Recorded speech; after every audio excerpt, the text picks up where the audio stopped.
Hello everyone, Seraphin here, welcome back. Thank you for joining me on Metroid Fusion. When I last left off, we found this refrigerated thing in Sub-Zero containment. A lot of you are screaming at the, I know what that is! This is actually Samus's arch-nemesis, if you can believe that. This is Ridley, frozen in ice, because that seems like a good place to put him. We can't get to him, however. There's this odd barrier in the way, but I do think it's kind of funny that they just left Ridley frozen in here in this Sub-Zero containment as like an Easter egg. Alright, on to the mission. Oh yeah, I don't actually need to stop here, so no, I will not confirm my objective, because I already know what I'm doing. Now we get to go up from here, yep. Of course they got these little ledges here because they think we still can't jump through them. Again, this thing requires a power bomb to get through, and we don't have those yet, so we'll just go this way.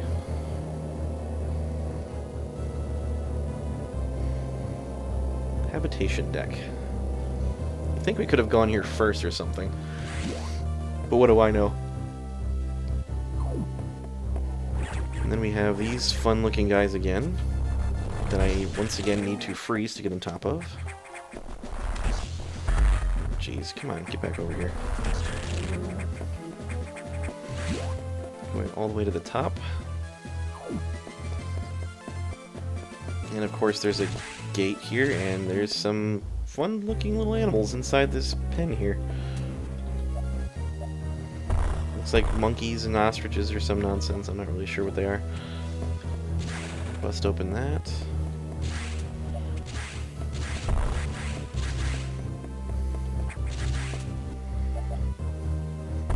Speed booster, fun. Alright, good thing I opened that gate, right?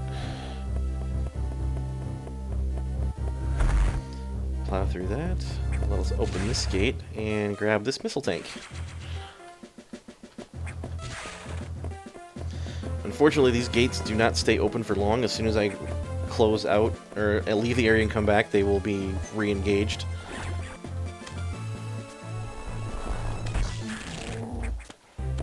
Use these guys as stools, or as not stools, but as ladders once again, it seems.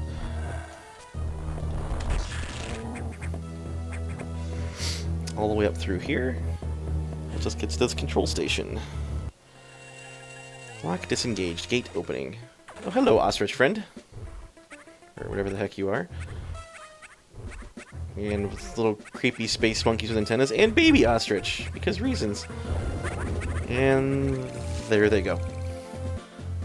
And no, we cannot go in here. There's nothing to do back there. Just random fuzzy animals hiding out up here. Not sure why. That's okay. And let's bust into the save room real quick.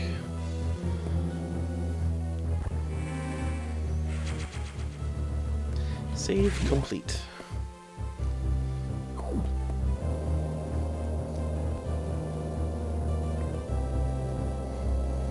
Edacoons and Dakuras. I've met these intelligent beings before. They seem to recognize me as well. How unusual to meet again here. In the past, they've helped me unleash abilities I didn't know I had. But where did they run to? I hope they're safe. Again, there's that sickly green-colored suit now. Something that always kind of irked me, not necessarily bugged me, but just kind of thought was weird about Samus is how broad her shoulders are. That doesn't quite seem anatomically correct, and I get that that's not meant to sound sexist or anything, but like she's built very strangely to most human women, but I guess that's just how she's meant to be for some reason. To be fair, she's been like genetically enhanced by the Chozo, so the survivors were not human. Most unfortunate. We can now confirm the deaths of all crew members. Can we? How do you know there's not more of them hiding somewhere? I imagine this was the case, but I had hoped it wasn't so. I believe the X only infected the humans for knowledge. That form is too weak for battle. I'm sure the others are merely food for the X. Samus, I think they are evolving, growing stronger. Some are now appearing that resist your current weapons. HQ anticipated this and sent power bomb data as soon as the hardware team finished it. Is your objective clear? Well, no. Download it immediately. Our choice of data rooms is limited to this one in Sector 5 ARC. Go now. We get power bombs. Power bombs are a ton of fun. I love them. Oh, whoops, that's the Sub-Zero containment again. Let's go the right way this time. I do like the swishy back flipping, or not front flipping motion sound effect that it makes when you do that. I thought that was a neat little touch. Also, does she really need to front flip about 17 times in the air? Is that, like, efficient? I guess she's just showing off how much of a badass she is. Because as has been mentioned previously, Samus is pretty badass.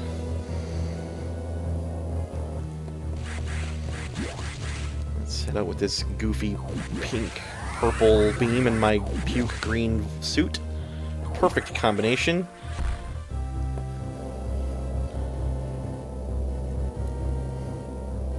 At least I've always thought so. Perfect combination. Why the heck not?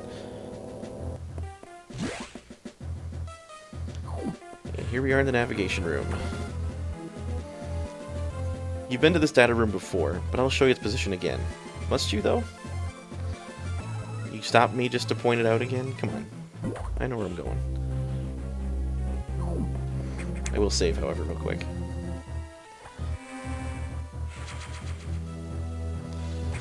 And we'll drop into this recharge room. 180 missiles. It's a good number. Oh, with you, stupid... Ugh. Anyway. So we couldn't go this way before because of that stupid alert that happened, but if I go in here, there's more of these dumb crab things that I hate. All clustered around a missile tank. As you can see, I'm just kind of going to town on them because I don't care. And we don't get to bomb into this thing, but we do get to do is jump up through there because it's not really there. They do that a lot too in this game. There's like blocks that appear to be blocks but aren't really. They're just invisible. Kind of annoying if you don't know. Like, again, there's a lot of the times where you're hunting for tanks or things and you just have no clue because you don't expect to see certain things. And the only reason I know where all of them are is because I've found them about a billion times. Looked at endless numbers of guides to help me figure out where they are. And now I've gotten to the point where I basically have them all memorized. Some of you were like, yeah, wow, nerd. Yeah, well, deal with it. I kind of am a nerd. As evidenced by the fact that I'm sitting here playing a video game while you all are watching. On the internet. On my computer. So what does that say about you? It says that you're a very generous human being and I appreciate you. Alright, so we get power bombs. When you're in a ball, you do the same thing you do to shoot a missile. Except you drop an awesome bomb instead. So now you'll see we have 155 missiles and 10 power bombs. So they are also finite, just like my beloved missiles are. Blow our way down through here. Again, I don't believe there's any tanks or anything of that nature up here, but I'm going to double check. Nope, it doesn't look that way.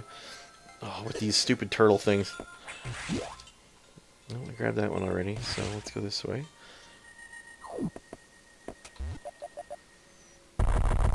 Oh, there's a power bomb here. Let's power bomb it. Oh, so satisfying. And now, let's pop in through here. Oh, crap.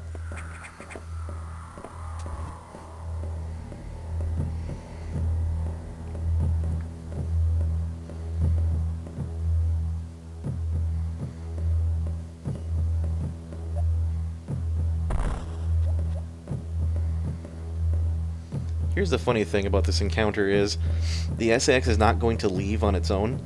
It's going to stick around. I need to get out of here.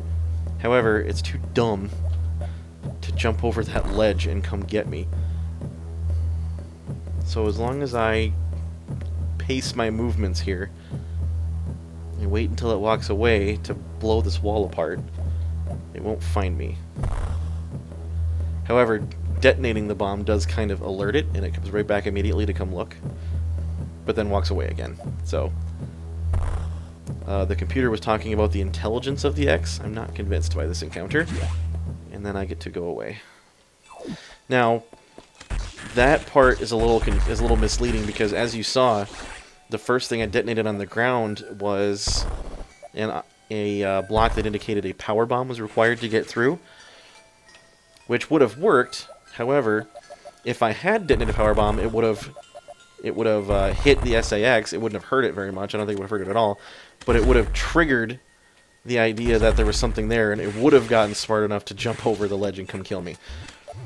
It is possible to get away from it, but not before it deals a considerable amount of damage to you. So the fact that they would make it seem like you had to use a power bomb to get through is kind of not nice of them to do, because you don't need to do that, and if you do, it just makes things worse for you. Use these guys as platforms to get up here and grab this here power bomb tank. And now that we have the power bombs, we're going to stop finding quite so many missile tanks and start finding a lot more power bomb tanks. And I think the most of those you get is like 84. And you get 2 per tank, and you start with 10. So, got quite a long ways to go before I get all of those. That's alright, we got a long game ahead of us still. We're not even quite halfway through yet, so... This game isn't all that long, honestly. In fact, you get a... Not necessarily... Like, it's a special ending. There's a special ending CG if you beat the game in under 2 hours. And there's an even better one if you beat the game in 100% completion and under 2 hours. I've never been able to do that because getting 100% takes forever. I don't know how they expect you to get 100% and under 2 hours. I have gotten 100% before, and that one's I believe the second best ending. Just rushing it under 2 hours is not quite the best one. That's pretty close. The only thing different about the ending too, like the story is still the same. It's just you get a different picture at the end, basically, of Samus. That's what you always get when you beat these games, is a picture of Samus as a reward. And depending on how good you did in beating it, you get a different one. For example, in the very first Metroid, you beat the game and Samus takes her helmet off and you're like, oh, it's actually a girl. And the manual goes out of its way to make you think that Samus is actually a man up until the very end of it. This guy wasn't here before, but he is now, so here's a power bomb to blow it up. And one of the things that kind of bugs me about the fact that you get...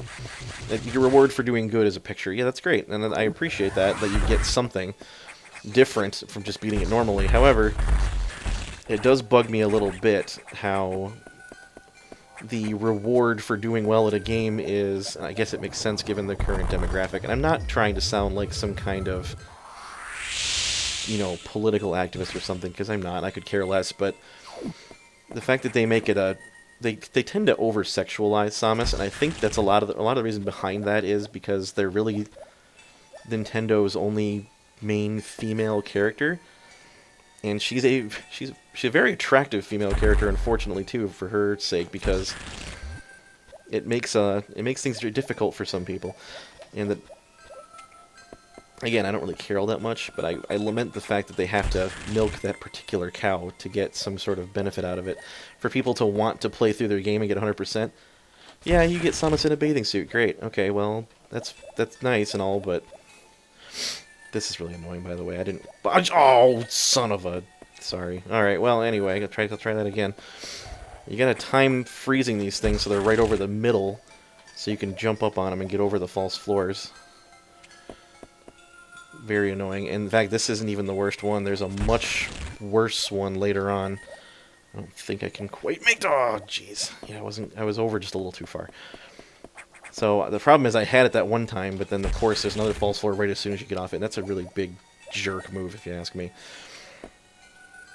So again, I'm not trying to be on a soapbox or anything, but it is a little disconcerting just how much Nintendo likes to sexualize Samus, considering she's supposed to be... That's supposed to be the least discerning factor of her is her physical attractiveness. She's obviously a very interesting character, and she has a lot of depth. And when they make a character like her one-dimensional like that, like, oh cool, she's a hot chick, like I feel like it takes away from that. And it's very upsetting. And I know I talked a lot about the way that some people think they mischaracterized Samus in Other M a few episodes ago, and how I disagree with that. And I know that makes me sound like a hypocrite kind of a little bit. But at the same time, I don't think you need to overly sexualize your character for them to be attractive, or for them to be, you know, for them to be a woman. Like, you don't have to do that necessarily. And sure, she can still be attractive. That part doesn't bother me. But why do they have to go out of their way to emphasize that point? And it was especially pretty egregious in the new Smash Brothers, particularly when obviously they had the Zero suit since Brawl, but it wasn't all that big a deal the first time. But in the newest one, it's like, okay, yeah, they put a little more effort into that appearance than they probably needed to. But maybe I'm just scraping up the wrong tree here. I don't really care, as I said, but it's one of those things that seems unnecessary to me.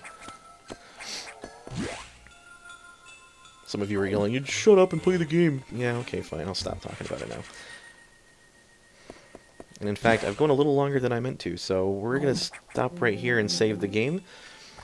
We now have Power Bombs, another very fun toy, and I'll show you more of that in action on the next episode, and I won't get into talking about anything else.